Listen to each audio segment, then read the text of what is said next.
इसके बाद नेक्स्ट वाला जो आर्टिकल हम देखने वाले हैं दोस्तों, इस आर्टिकल के माध्यम से हम जेलों में यदि कोई विकलांग कैदी रहता है, विकलांग व्यक्ति को सज़ा होती है, तो उसके जो बेसिक राइट हैं जो कि उसको संविधान ने गारंटी दिया है कि यदि आपने इनको ये अधिकार नहीं दिए तो कानूनी कार्यवाही होगी। इसके बावजूद भी बेसिक ह्यूमन राइट्स तक इन लोगों को नहीं मिल पाता है। इसी के ऊपर ये आर्टिकल चर्चा करता है। ये आर्टिकल अभी तक डिस्कस किए गए सभी आर्टिकल से अलग इसलिए है क्योंकि ये विकलांगों के बारे में बात करता है कि विकलांग लोग कौन कौन सी समस्याओं को फेस कर रहे हैं जेल में रहते हुए।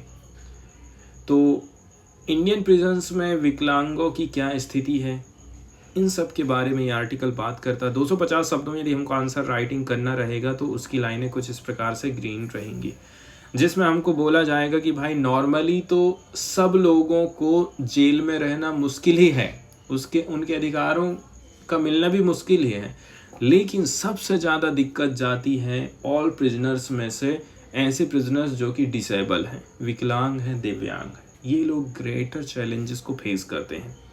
इस आर्टिकल में 6 पॉइंट को हम यहाँ पर चर्चा में लाने वाले हैं। पहले नंबर की बात यह है, कुछ घटनाओं की हम चर्चा करेंगे पार्टिकुलरली एग्जाम्पल के साथ में कि ये व्यक्ति ने ये चीज़ फेस किया है, ये लोग विकलांग हैं। सेकंड नंबर की बात यह है, मुल्ला कमेटी रिपोर्ट आई थी प्रिजन रिफॉर्म्स होना चाहिए करके, तो ये क्या बात करती है। फिर Ramamurthy versus state of Karnataka का केस आया था, कौन कौन से चैलेंजेस विकलांग लोग फेस कर रहे हैं। इसके अलावा कुछ अंतर्राष्ट्रीय कानून हैं जो कि हमारे देश में लागू होते हैं, इसके बावजूद भी विकलांग लोगों को उनके अधिकार नहीं मिल पा रहे हैं। इसके बाद चर्चा करेंगे पॉलिटिकल विल की कमी है, यही एक रीजन रहता है क्योंकि इनकी संख्या कम है। यदि इनके बारे में कोई नहीं भी सोचता है ना, तो इनका वोट प्रभावित नहीं होने वाला है। ना ही कोई विकलांग व्यक्ति प्रधानमंत्री बना है जो कि इनके अधिकारों की बात करेगा, इसलिए ये लोग जैसे हैं वैसे ही कंडीशन में पड़े रहते हैं। दिक्कत वाली बात ये हो जाती है।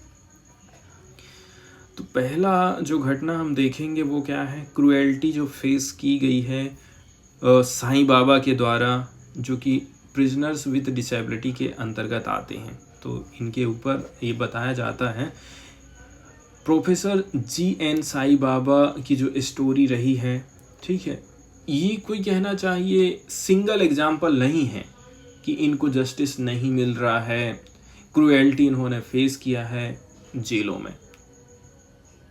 इनकी जो सच्चाई है मार्च 2024 में पता चली थी, जब वो फाइनली एक्सोनरेटेड हुए थे।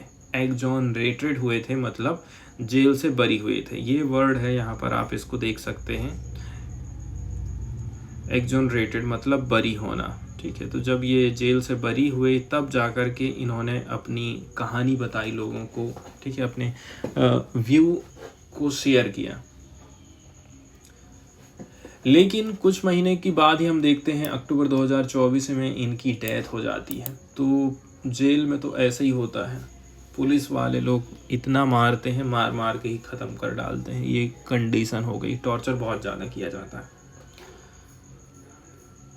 जब वो जेल में रहे थे, इनकार कसन में थे, उन्होंने चैलेंजेस बताया था कि कौन कौन से चैलेंजेस में फेस कर रहा था। ये यहाँ पर पॉइंटेड में है, जैसे कि बेसिक टास्क, टॉयलेट को यूज़ करना काफ़ी कठिन हो जा रहा, क्योंकि नॉर्मल व्यक्तियों के हिसाब से टॉयलेट बनाए गए हैं, विकलांगों के हिसाब से टॉयलेट नहीं बनाए गए हैं। चाहे वो वाटर को फैच करना हो या फिर नहाना हो, तो नहाने के हिसाब से भी उस हिसाब से चीज़ें बनाई जानी चाहिए थी कि सामने वाले व्यक्ति का हाथ हो जाए, हाँ चला जाए वहाँ तक। इसके अलावा lack of wheelchair accessibility, दिक्कत वाली बात ये हो गई कि भाई व्हील चेयर नहीं है वहाँ पर। नागपुर सेंट्रल जेल जैसी जगह में तो आप समझ सकते हैं कि व्हील चेयर के बिना लोग उठा के रखेंगे उनको, तभी वो एक जगह से दूसरी जगह रह पाएंगे। इसके अलावा his undercell was so cramped, so short that he had to rely on fellow inmate to lift his wheelchair, which often lead to injuries. इतनी छोटी सी जगह में इनको रखा गया है कि भाई मैं अपनी व्हील चेयर को निकाल ही नहीं पा रहा हूँ, बोल रहे हैं। अब क्या काम करना पड़ेगा, किसी को बुलाना पड़ेगा, वो व्हील चेयर सही तो उठाएंगे और इसी के चक्कर में, उठाधरी के चक्कर में कई बार चोट लग जाती है, इंजरी हो जाती है। एक और एग्जाम्पल, बहुत बड़ा ये एग्जाम्पल है कहना चाहिए, आँखों में एसिड डाल दिया जाना। ये जो जेल के कैदी थे, बहुत बड़ी ये घटना इसको हम बोल सकते हैं। तो इंडिया के जितने भी कैदी हैं, प्रिजनर्स हैं, वो लोग वायलेंस को फेस करते आ रहे हैं एंड एब्यूज़ को फेस करते आ रहे हैं, और लोग हमेशा, नेता लोग इनको निगलेक्ट करते जाते हैं। 1979 से 1980 के दशक में हम देखते हैं भागलपुर ब्लाइंडिंग इंसिडेंट हुआ था, जहां पर एसिड डाल दिया गया था प्रिजनर्स की आई में, जिससे पूरा देश कहना चाहिए शॉक में, झटके में चला गया था। इतने सारे एग्जाम्पल हम देखें। इसके बाद सुधार की मांग उठते रही है। सुधार की मांग कैसे करके उठी है?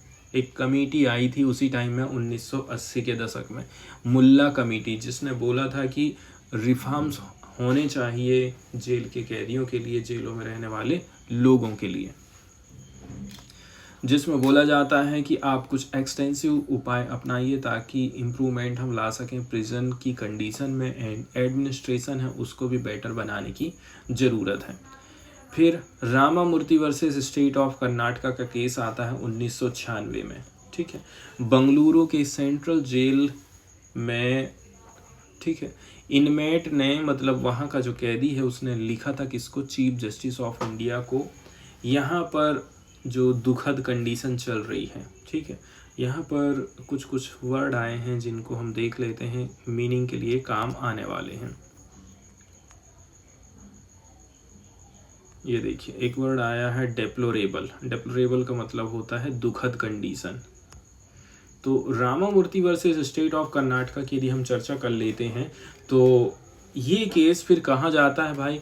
Ramamurthy versus state of Karnataka, ये एक लैंडमार्क केस था जहाँ पर सुप्रीम कोर्ट ऑफ इंडिया ने दिशा निर्देश दिए थे गवर्नमेंट ऑफ इंडिया को कि आप कुछ कुछ जो इशूज़ हैं उनको टैकल करिए। वो इशूज़ कौन कौन से हैं यहाँ पर दिखाए गए हैं, जैसे कि जेल में ओवर क्राउडिंग है, जितने लोगों को आप रखना चाहिए उतने लोगों को नहीं रख रहे हैं, उससे कहीं ज़्यादा को रखना पड़ जा रहा है। इससे क्या होता है? खाना पान, वहाँ का खान पान प्रभावित होता है, वहाँ की जो सुविधाएं हैं टॉयलेट बाथरूम की, वो प्रभावित होती। इसके अलावा ट्रायल में डिले चल रहा है और आप जेल में उसको रखे हैं, ट्रायल ही चल रहा है, पता चला वो बरी हो गया है और उसको आपने जेल में ही लग के रखे थे। इसके बाद टॉर्चर जो किया जाता है, निगलेक्ट जो किया जाता है प्रिजनर्स को, ठीक है, तो ये सब मुल्ला कमेटी रिकमेंडेशन के आधार पर जजमेंट दिया गया था सुप्रीम कोर्ट ऑफ इंडिया की तरफ से। इसके बाद यदि हम बात करें भारतीय जेलों की क्या स्थिति चल रही है, तो देखा जाए लगभग 5.5 लाख लोग जेल में कैद हैं हमारे यहाँ पर। कैपेसिटी हमारे पास कितनी की है? 4.5 की, 4.36 लाख की है, लेकिन हम ज़्यादा लोगों को रखें। With many operating eight over 100% और इवन 200% कैपेसिटी। कुछ जो जेल ऐसे हैं कि 100% कैपेसिटी में, कुछ तो 200% कैपेसिटी में चल रहे हैं। जहाँ एक लोग की व्यवस्था है वहाँ पर 2 लोगों को रखा जा रहा है। ये दिक्कत चली आ रही है हमारे यहाँ पर। ये चीज़ पता चला है नेशनल क्राइम रिकॉर्ड ब्यूरो 2022 से, ठीक है, महाराष्ट्र प्रिजन डिपार्टमेंट 2024 से। अब जो जेल हैं उसमें विकलांग लोग जो रह रहे हैं वो किस किस स्थिति में रह रहे हैं, क्या क्या चीज़ को वो फेस कर रहे हैं, जैसे कि आसानी से उनको अब्यूज़ किया जाता है, उनके साथ में वायलेंस होता है, अदर प्रिजनर्स लोग ऐसा करते हैं। साथ ही साथ जो प्रिजन के स्टाफ है ना, वो लोग भी उनके साथ में अच्छा व्यवहार नहीं करते। गवर्नमेंट के पास में बेटर डेटा भी नहीं है ताकि ये पता चल सके कि कितने विकलांग लोग अभी जेलों में रह रहे हैं। फिर यदि हम बात करें कि कौन कौन से चैलेंजेस ये लोग फेस कर रहे हैं, तो पहला एग्जाम्पल आ जाता है फादर स्टैन स्वामी का। अब पार्किंसन की डिसीज़ को फेस कर रहे हैं, ठीक है, फादर स्टैन स्वामी, इसके बावजूद भी इनको उनके हिसाब से चीज़ें नहीं मिल पा रही हैं। पार्किंसन डिसीज़ ब्रेन का एक डिसऑर्डर है जिसके चलते चलते मूवमेंट में प्रॉब्लम आती है। मेंटल हेल्थ इशू हो सकता है, अदर हेल्थ की प्रॉब्लम हो सकती है, जैसे कि शेकिंग है, स्टिफनेस है, difficulty with balance and coordination, difficulty in walking and talking. Mental रूप से भी आप ठीक नहीं रहते हैं। ठीक है, सोने में दिक्कत जाती है, डिप्रेशन में चले जाते हैं, याद नहीं रहता है, थकान रहती है। तो ये पार्किंसंस का डिसीज़ था किसको?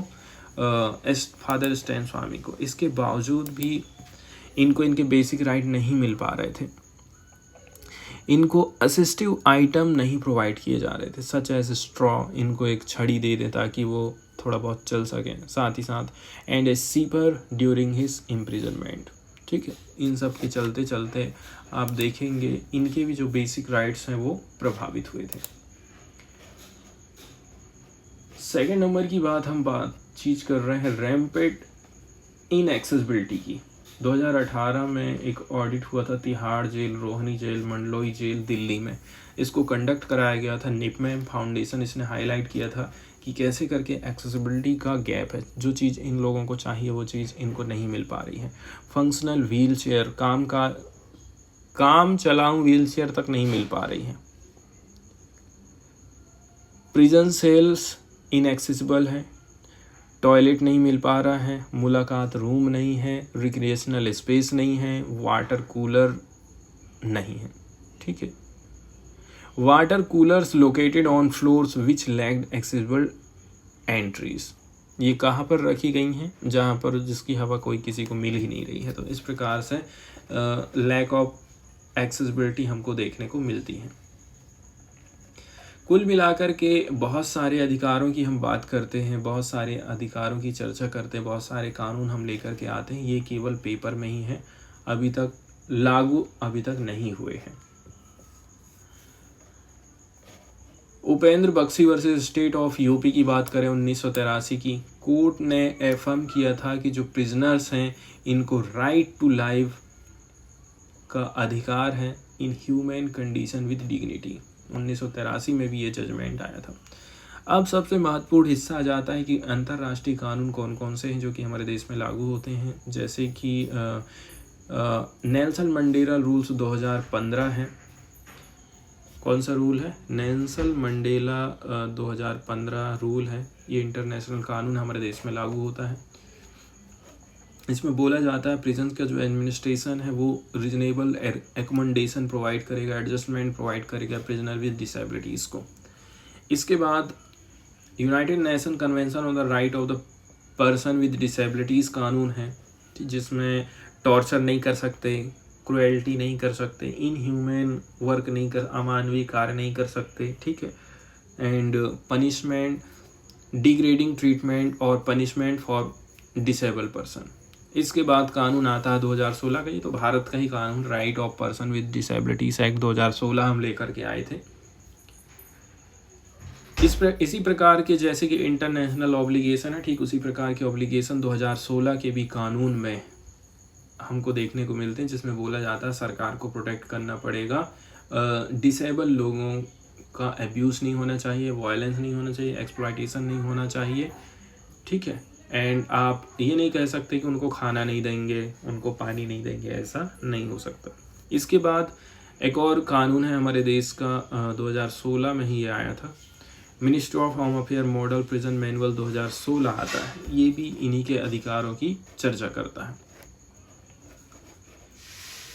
2024 में हम देखते हैं मिनिस्ट्री ने इशू किया था कुछ guideline, accessibility guideline of MHA specific build infrastructure and associated services for police station, prison and disaster mitigation centre.